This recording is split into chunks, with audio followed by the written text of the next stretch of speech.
Benyel Samba Kalambai. Tu es pire que les ADF Nalou qui tuent, qui violent et qui prennent des enfants, qui les enrôlent de force dans l'armée pour devenir des boucliers humains. Vous comprenez un peu le niveau de l'irresponsabilité, hein? Même dans la grossesse, tu ne connais pas le sexe de l'enfant. Son papa disait aux gens que Zion était une fille. Et moi aussi, je n'ai rien dit. Je n'ai pas révélé le sexe de l'enfant. C'est que tu viens de faire, tu viens de briser mon cœur. Je croyais que tu avais raison. Tu n'as pas raison. Investigation faite, j'ai les audios, j'ai des vidéos, j'ai même des trucs de tes enfants.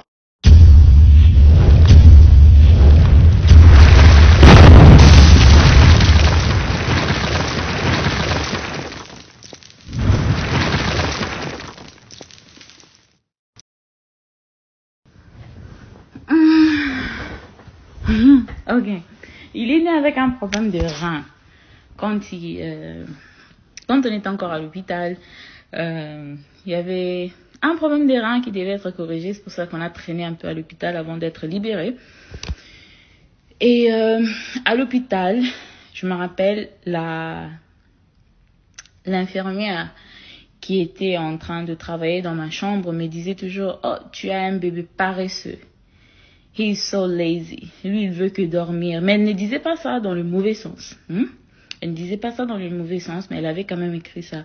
Tu as un bébé paresseux, il bouge pas trop et tout ça, tout ça. Mais il n'avait encore rien constaté au niveau de sa colonne vertébrale.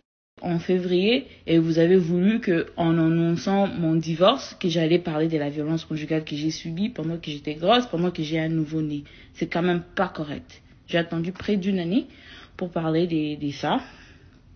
Alors, quand Zion est né, la première personne que j'ai appelée, c'était son papa. Je l'ai informé de la naissance de l'enfant et je l'ai informé aussi du problème au niveau de ses reins. Et on s'est chamaillé ces jours-là. C'est l'une des choses qui avait vraiment confirmé et concrétisé la séparation. On s'est chamaillé pendant que j'étais encore à l'hôpital. On s'est tellement chamaillé que ma tension avait monté, que mon médecin avait refusé que je parle encore au téléphone avec lui, vu que je venais d'accoucher. Donc même pas une journée pleine. C'était 3 ou 4 heures après. Donc après la naissance, on m'a transféré des chambres. Quand j'étais située dans la maternité, c'est quand j'ai pris le téléphone et que j'ai appelé Mike. D'abord, je ne l'ai pas appelé, il était tard. Il était tard chez nous. Alors, je lui ai fait un message. Voilà, je l'ai fait un message. Je l'ai appelé. Je l'avais appelé, il n'avait pas décroché. Et puis, je lui ai fait un message et puis il m'a rappelé. Okay? On s'est chamaillé pourquoi? On s'est chamaillé à cause du nom de l'enfant. Il y a beaucoup de gens qui se promènent. Il y a beaucoup de gens. D'abord, premièrement, une chose que vous ne savez pas, la confusion au niveau du sexe de l'enfant. Tout le monde pensait que Zion était une fille. Je n'ai jamais adressé pourquoi les gens pensaient que Zion était une fille. Les gens pensaient que Zion était une fille parce que son papa, qui ne connaissait pas son sexe. Donc, vous comprenez un peu le niveau de l'irresponsabilité. Hein? Même dans la grossesse, tu ne connais pas le sexe de l'enfant. Son papa disait aux gens que Zion était une fille. Et moi aussi, je n'ai rien dit. Je n'ai pas révélé le sexe de l'enfant. J'ai révélé le sexe de l'enfant quand j'ai révélé la première photo.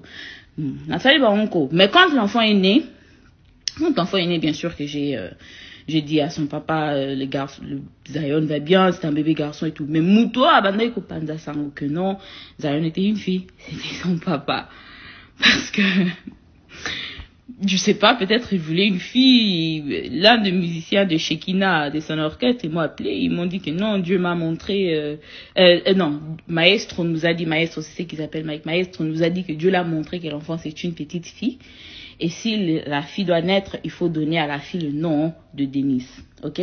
Ça circulait partout sur les nets que le bébé devait être une fille et que le bébé devait s'appeler Denise. Ngapenko, naloba elorote. Ok, si vous allez appeler le bébé Denis, Dalimino, ok, j'ai rien dit. Alors, l'enfant est né un garçon et tout, et on parlait au téléphone.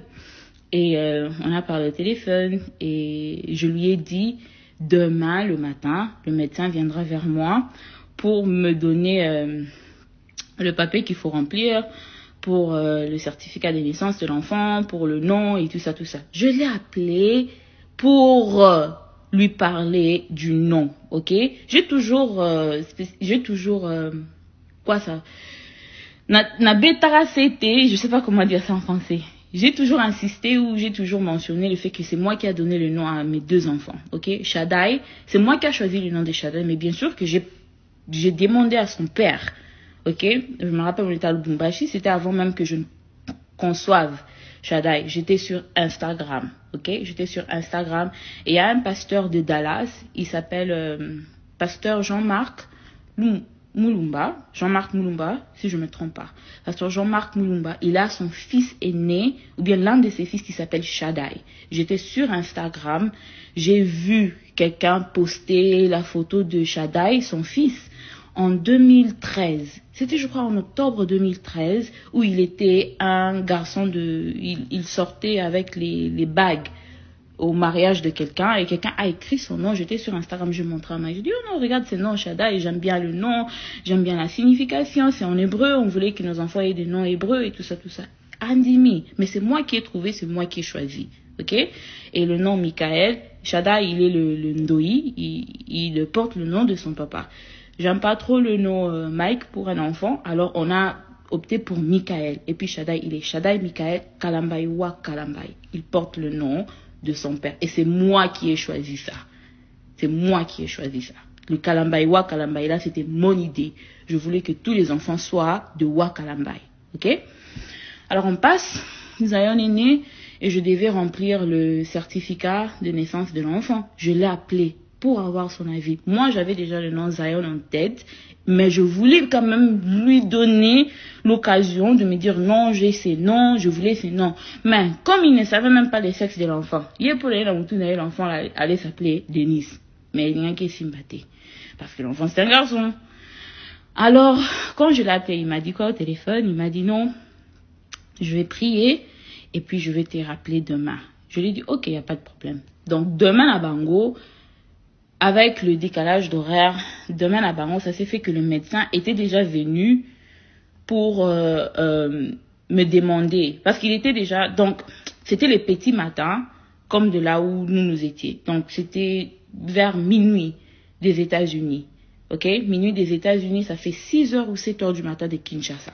Maintenant, lui, il me disait qu'il allait m'appeler demain. Ce qu'on a tango ya, c'est minuit là, c'est le jour que le médecin allait m'amener le certificat pour remplir. C'est comme ça que j'ai repoussé pour que demain à Kinshasa, et ça là. Donc, vous comprenez un peu avec les décalages d'horaire.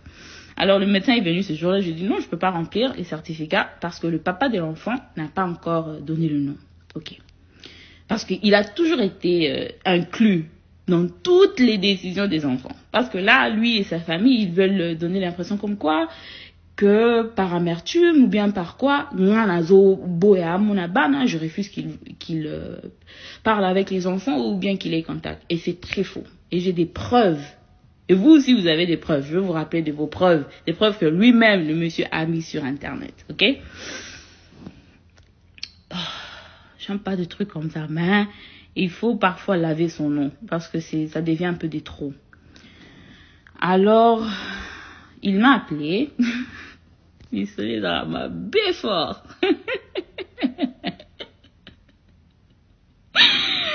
Oh mon Dieu. Il m'a appelé et il m'a dit comme quoi que non, que Dieu lui a dit, j'ai ça, parce que c'était d'abord par téléphone, et comme j'étais tellement énervée, n'a qu'à le téléphone, que Dieu lui a dit qu'on devait donner à Zion mon beau mignon garçon, mon beau mignon garçon, qui ressemble à un bonbon, le nom de Félix. Vous vous demandez peut-être d'où vient ces surnoms que les gens sur Internet ont donné à Zion, bébé Tshisekedi, bébé Tshisekedi, bébé Tshisekedi. Son père disait déjà aux gens que il allait donner son enfant le nom de ou bien Denis ou bien Félix. ici j'interpelle les organisations de droits de l'homme, les organisations de protection de l'enfance, de se pencher sur cette histoire que nous sommes en train de détourner les yeux et c'est en train de s'empirer. Aujourd'hui, Peniel nous montre à quel point elle peut être instable à côté des enfants mineurs. C'est une honte, c'est indigne que Peniel Samba puisse prendre son jeune enfant qui est mineur, qui porte le nom du président de la République, Félix Antoine Tshilombo Tshisekedi, mettre cet enfant sur la place publique pour que les gens puissent insulter. Alors que le papa de l'enfant ne manque pas l'argent. Est-ce que Peniel Kalambaye a appelé Mike Kalambaye afin que Mike Kalambaye puisse prendre en charge son fils? Est-ce que Mike Kalambaye manque de l'argent? Non. Ça, c'est une forme d'humiliation sur la place publique. Je me suis imposée, je lui ai dit non, si tu tiens vraiment à ce que cet enfant il porte le nom de Félix, matin avion, viens remplir les certificats de naissance. Viens remplir les certificats. Yakayo muko kuma Félix. Pour ngamo Peniel. Ngakanda makel. Kakanda makelanga. Na kokana de. Et tu peux voir comment écrire sur un certificat de naissance Félix. Félix. Et c'est dû à ça qu'on s'était chamaillé. Je dis non, il a dit non, tu vas pas donner à mon enfant le nom de Zion. Regardez d'abord, hein. Tu vas pas donner à mon enfant le nom de Zion parce que Zion a d'origine rastafarienne. Tu vois les gens au Jamaïque et tout ça. Vous vous imaginez, hein. Pasteur Nabino, il sait pas que le nom Zion, Sion en français, la montagne de Sion, c'est un nom hébreu, un nom biblique qui est dans la Bible. Ok?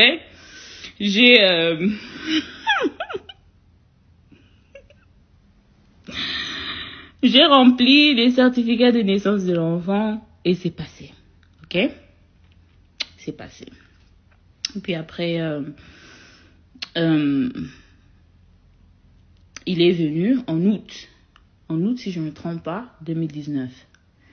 En août 2019, et quand il est venu, il m'a demandé de voir les enfants. Il m'a appelé. Il n'avait pas mon numéro parce que j'avais changé de numéro. Il a appelé ma petite soeur Anna. Il avait toujours le numéro de Anna. Et Anna m'a appelé pour me demander, ah non, il y a Peniel, regarde, il y a Mike, il appelle, il veut t'avoir au téléphone parce qu'il veut parler avec toi par rapport au garçon. Tu veux que je passe ton numéro ou pas? Je lui ai dit, non, il n'y a pas de problème, passe le numéro. Et c'est comme ça qu'elle a passé mon numéro. Mais avant qu'il ne m'appelle, moi, je l'ai écrit. Moi, je l'ai écrit parce que moi, j'avais toujours son numéro par cœur. Je connaissais toujours son numéro par cœur. Je ne l'avais pas enregistré dans mon téléphone, mais je le connaissais par cœur. Je l'ai écrit un message, j'ai juste dit tout simplement, tu me cherches.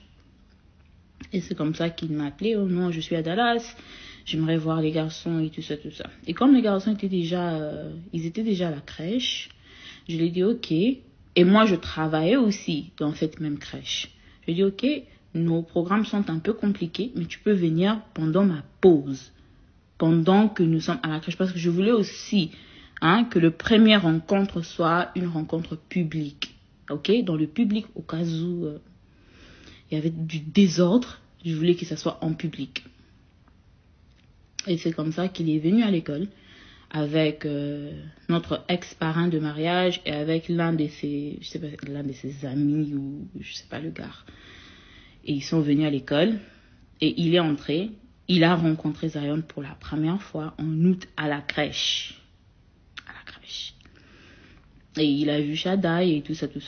Et c'est comme ça que notre ex-parrain de mariage nous a demandé, je sais pourquoi j'explique ça. On va chuter dans la cagnotte. Je sais pourquoi je vous donne un peu ces timelines. Alors, notre ex-parrain de mariage nous a demandé si on pouvait, le jour suivant, se rencontrer chez notre parrain de mariage. Suivez bien.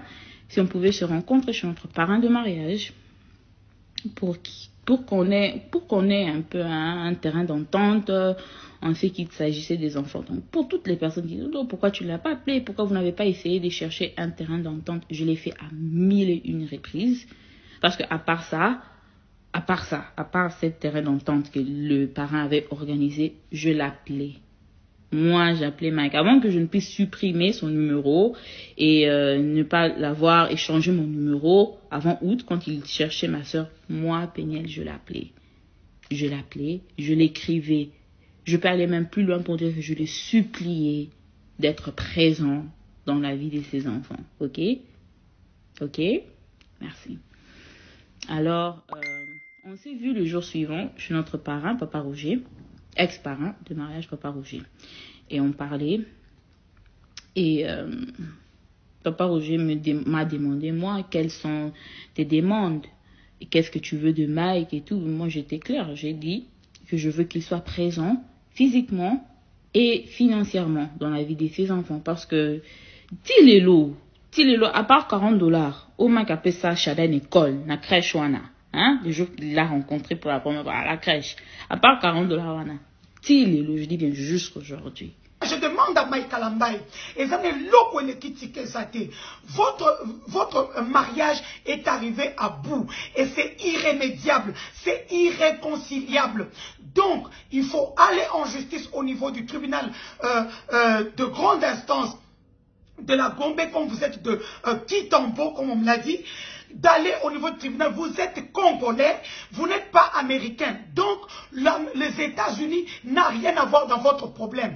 Donc, vous pouvez aller au niveau, prendre un avocat conseil, aller au niveau du tribunal de grande instance ou au parquet général de la Gombe, déposer, comment on appelle ça, une demande de divorce en bonne et due forme, et tout ceci prouve à suffisance que vous n'êtes plus en bon terme, qu'un juge puisse dissoudre ce mariage. Vous aimez trop dire que Péniel aime tout exposer. Moi, j'expose pas. Moi, je me défends, ok? Parce qu'il y a des gens qui passent et qui disent tout ce qu'ils veulent dire, ils racontent. Même avant même de parler de l'infidélité, il y avait des photos de Mike qui circulaient sur l'internet, que ses ex-copines avaient exposé. Et tout le monde pensait que parce que c'était moi l'épouse, que c'est moi qui avais exposé les photos. Donc cette communauté m'a harcelé, m'a attaqué à plusieurs reprises pour de choses qui n'ont rien à voir avec moi. Moi, quand je parle, quand je réagis, c'est une réaction, c'est pas une action, c'est toujours une réaction et je ne réagis pas à tout. Je réagis à ce que je pense est important. Et je pense demander l'argent publiquement, c'est pas une blague, ok? Les gens travaillent, les gens ont des projets pour l'argent qu'ils sont en train de donner dans des cagnottes là. Donc la moindre des choses, c'est d'être honnête et dire aux gens pourquoi tu as besoin de cet argent-là clairement et dire ce que tu feras avec cet argent-là clairement, ok?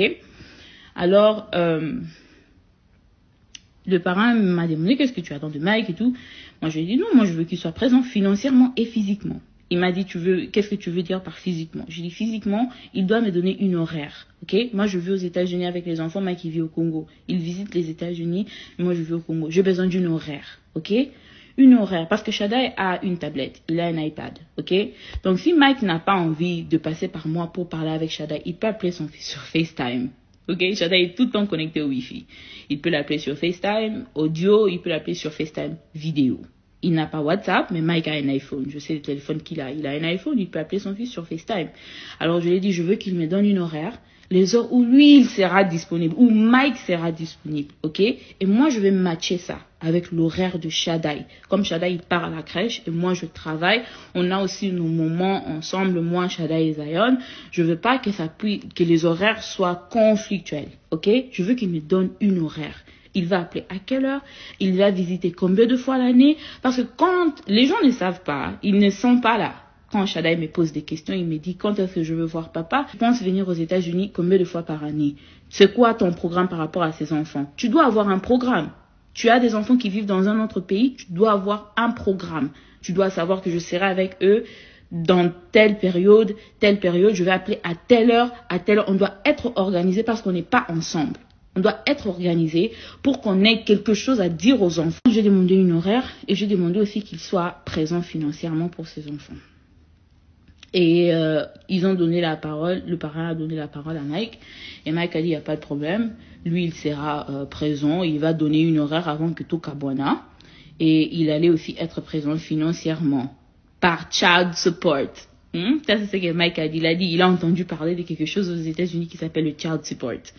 J'ai dit, ok, il n'y a pas de problème. Si tu veux qu'on fasse les choses par child support, pour l'argent, que tout s'efface par voie judiciaire, ok? Même les visites, même les appels, c'est le juge qui va dicter. Parce que si tu ne veux pas qu'on ait un terrain d'entente entre nous par rapport à l'argent, moi aussi je préfère pas que ce soit par moi qu'on va décider les visites, que le juge décide et que le juge trouve bon comment on va le faire. Ok? Et c'est comme ça que le parent a dit, ok, si c'est comme ça que vous décidez, je dis non, si c'est ce que lui il veut, hein, parce que moi je ne vais pas exiger comment je voulais que cet argent soit remis et je ne vais pas exiger comment les visites, j'ai juste voulu une horaire. Alors, c'était un peu ça et les parents ont dit ok, on va entamer le processus de child support. Mais en attendant que le child support entre, Mike, tu dois quand même être présent financièrement parce que le child support c'est pas tu vas pas aller appliquer aujourd'hui, on te donne le child support demain. Non, il y a plein de choses qu'il faut vérifier et c'est comme ça que le parent a dit que non, Mike, en attendant, tu dois toujours faire quelque chose pour les enfants en question. Et c'est moi qui ai parlé en ces moments-là parce que je connais Mike. Je dis, papa Roger, Dieu m'est témoin. Je dis, papa Roger, si Mike doit envoyer l'argent pour les enfants, hein, je ne préfère pas que ça vienne directement chez moi, que les transferts se font en mon nom et que les transferts se font à ma banque. Comme vous êtes là et vous avez joué comme intermédiaire dans cette réunion, que l'argent passe par vous. Que Mike vous envoie, vous, papa Roger, l'argent et que vous m'envoyez moi payer l'argent. Mike Kalamba va porter plainte contre le droit d'image de ses enfants, envoyé chez Global Fund Me. Global Fund Me ne sortira pas cet argent-là. Mike Kalamba a l'argent, il ne manque pas 12 000 $ pour amener son enfant à l'hôpital. Et là, investigation faite au niveau de la famille de Peignet, l'enfant est porteur du gène AS. Mike Kalamba est AS, la femme est AA. Et l'enfant est porteur du gène AS, c'est normal, même moi, j'ai 2 enfants qui sont porteurs de ces gènes-là, ils sont malades. Nous qui sommes européens ou qui vivons aux États-Unis ou quoi, nous avons des assurances qui prennent en charge tout ça. C'est comme ça que je demande que Mike Kalamba puisse passer par les instances judiciaires, demander à l'ambassade des États-Unis, le juge du Congo, de demander en commission rogatoire à une juridiction des États-Unis, à travers l'ambassade des États-Unis, que cet enfant-là soit pris en charge par Mike Kalamba qui est son père, qu'on puisse lui faire un bilan médical général pour savoir de quoi souffre l'enfant. Et Mike Kalamba, je suis sûr et certaine va prendre en charge cet enfant-là. Zion est né en février. Donc en août, il a combien de mois? February, March, April, May, June, July, August. Ok? Donc en août, c'est un peu tôt. Mais en août, Mike a posé la question pourquoi Zion n'arrivait pas à redresser son dos et pourquoi il n'arrivait pas à s'asseoir. À chaque fois qu'on le mettait sur la jambe, il avait tendance à faire genre comme si Azokukaku, il n'arrivait pas à soutenir le poids de son propre corps. Il n'arrivait pas à s'asseoir. 6 mois pour d'autres personnes. Et puis c'était fin août aussi. C'était fin août, début de septembre, quelque chose comme ça. Je ne sais pas la date exacte, mais je sais que c'était août-septembre parce que les enfants avaient déjà commencé à la crèche, ils avaient déjà commencé l'année scolaire. Alors, il a posé la question pourquoi Zion n'arrive pas à s'asseoir et tout ça, tout ça. Et c'est la toute première fois que j'ai mentionné le problème du retard et du côlon. Et ça, c'était juste un simple constat de ma part, ok? Parce que Zion, ils ont confirmé chez le médecin quand il avait 9 mois que c'est effectivement un problème des colonnes. Ça, c'était un constat que moi, j'ai fait moi-même, ok? Et puis, je les ai expliqués. J'ai dit non, je pense qu'il a un retard. Il a un retard physique. Peignet Samba Kalamba, tu es pire que les ADF Nalou qui tuent, qui violent et qui prennent des enfants, qui les enrôlent de force dans l'armée pour devenir des boucliers humains. Ce que tu viens de faire, je ne savais pas l'histoire, j'ai pris ton histoire avec cœur, croyant que tu avais raison. Tu n'as pas raison. Tout ce que tu fais, tu veux profiter pour nuire à la carrière du père de tes enfants. Que notre Dieu te voie. Que El Shaddai te touche. Que l'épée divine soit sur toi. Peniel Samba Kalambai, ça c'est le message que je t'envoie. Je suis Denise du Sochua Moulela Mukenzi. Je suis influenceuse, journaliste, reporter d'images, mère, épouse. C'est que tu viens de faire, tu viens de briser mon cœur. Je croyais que tu avais raison. Tu n'as pas raison. Investigation faite, j'ai les audios, j'ai des vidéos, j'ai même des trucs de tes enfants. Tes enfants vont bien. Le petit est porteur du gène AS. Je reviens encore pour dire aux parents, aux jeunes mariés, aux jeunes qui veulent se marier, allez d'abord faire des tests. Je ne sais pas comment on appelle ça, électrophorèse ou je ne sais pas moi quoi. Faites ce test-là pour savoir si vos enfants, votre progéniture n'aura pas de problème. Nous assistons à ça bêtement et nous n'allons pas faire passer cette histoire-là. Je suis très fâché, je suis énervé et je demande à toutes les organisations de droits de l'homme et de droits des enfants d'intervenir. Au revoir.